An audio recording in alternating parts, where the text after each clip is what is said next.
A good showing here can really push a team ahead. And begin. Ed Lott of Team Hawaii starts off the heaving line competition with a perfect 20 on his first toss. Hurry up, what's taking you so long? Competitors soon find that throwing the line is only half the challenge. Paddling the round raft to the target is no easy task. The sooner the team members can get to the target and return with the line, the sooner their teammates can pull them in and throw again. Come on, throw! I'm coming, baby! I'm coming! After a fast start, Team Hawaii is having some trouble finding their target. Meanwhile, Team Massachusetts has found their groove.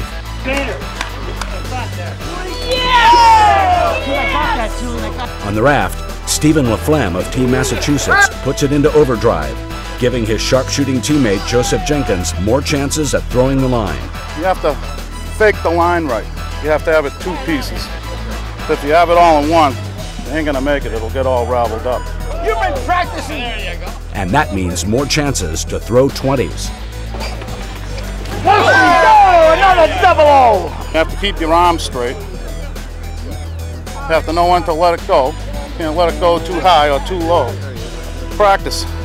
That's what does it. Time's up, Team 7. 79, 810. Team Massachusetts is on the mark with 7 20-point throws. Total of 185 points on the throws, gentlemen. Experience on the water with heaving lines has paid off for Team Massachusetts.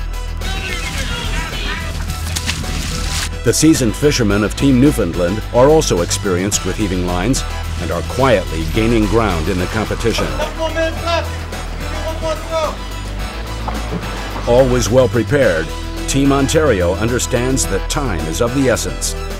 Go, Avery, go, man! It's a timed event, so the name of the game is to shave some seconds off and get some extra throws in. With Adrian in the water and Jim and Derek on the dock, Team Ontario starts out well. No matter how fast Adrian paddles, the only way to build up the score is by hitting the high numbers on the target. Go! Things don't go according to plan for Team Ontario. Jim is off his mark, and they're only able to hit 120. Getting consistent shots in the one area of the 0 and the 5, and if I'd had a little bit more time, I would have been able to adjust my positioning and my stance to make the 20s. A little disappointed, but you know, that's the way it goes. With a score of 85, Team Ontario finishes in 10th place in the heaving line event and begins to slip in the overall standings. Team Maryland's disappointing finish of 55 points earns them 11th place, while Team Hawaii makes small strides, finishing with 95 points in 8th place. The professional seamen of Team Newfoundland take first place in heaving line 1 with 195 points.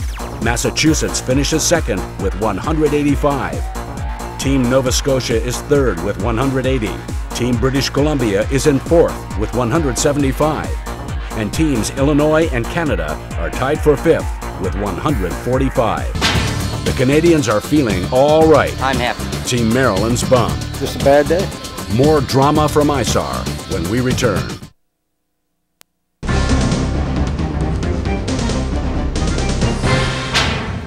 As day 2 of the International Search and Rescue Competition continues, the U.S. and Canadian Coast Guard auxiliary teams will compete in Heaving Line 2.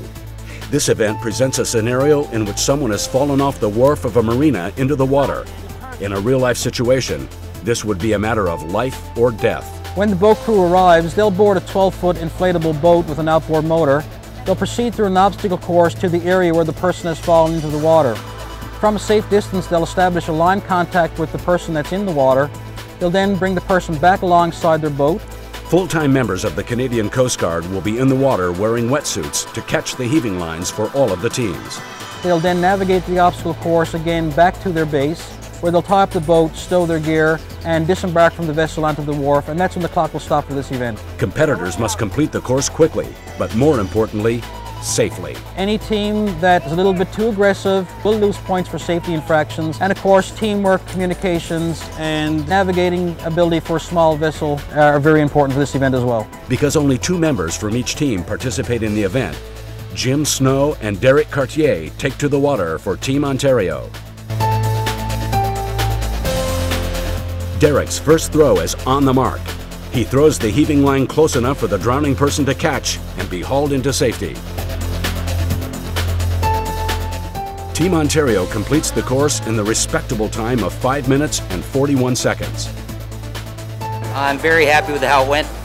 My brother threw a perfect throw the first time. He came through for me, no penalties. I'm happy. I'm happy. Bruce Takayama and Paul Nurhib of Team Hawaii prepare for the next heat. I'm going to man the engine, do the steering, pilot the boat. Bruce is going to throw the heaving line. And then we're just going to get back in here as quick as we can. As always, they're loose and relaxed, but they desperately need a good showing in this event to stay in the race.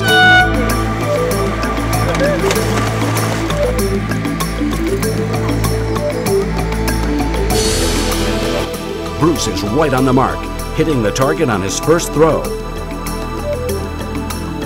The tiny dinghy is too tight a squeeze for Team Hawaii, as Big Kahuna Bruce falls into Paul's lap, knocking them off course. Because he fell over on me, I couldn't see where I was going. I couldn't control the motor because he was... Because they hit the buoy on their way back, Team Hawaii has had a penalty of 20 seconds added to their time. A big guy in the bow almost fell on me coming back. I thought we were going to go overboard. Team Maryland needs a victory in heaving line 2 in order to remain in contention. As Jerry and Perry prepare for their heat, Dick is confident that his teammates are up to the task. We got a good guy on the engine. He knows that engine inside out and backwards. Our heaving guy is going to do real well on this one. He had a little trouble earlier, but he's going to redeem himself on this one. Team Maryland needs a good finish here to bring home the coveted trophy. With Perry's skilled hand at the helm, they easily cruise through the obstacle course to the stranded boater. Jerry's first throw is off the mark. But that's the least of his worries, as he takes an unexpected plunge into the icy North Atlantic. All of a sudden, this rescue is for real. Moving quickly, Perry helps his teammate back on board. I slipped a little bit, fell right on overboard. But I recovered real quick, came right back on the boat again. Wet and cold, Jerry's competitive spirit drives him to finish the event. Me falling overboard killed the event for us. Just a bad day. Even with Jerry's courageous effort to finish the event, Team Maryland is penalized by 20 seconds for the fall, giving them a final time of 6 minutes and 27 seconds in heaving line 2. With one event left, Team Maryland is still counting on a strong finish. Maybe we can make up for something in the next event. Team Newfoundland is coming on strong, finishing first in heaving line 2 with a time of 3 minutes and 7 seconds for 120 points. Team Nova Scotia is in second with 110 points. Team Oregon continues their good run with a time of 4 minutes and 47 seconds and 100 points. Team Canada is in fourth with 90 points. Despite the penalty for hitting the buoy, Team Hawaii finishes in 5th place with 80 points. And 6th is Team British Columbia. It's the mystery event. It ain't what we were expecting. With an ice-cold finish. Plus, we reveal the winners when ISAR returns.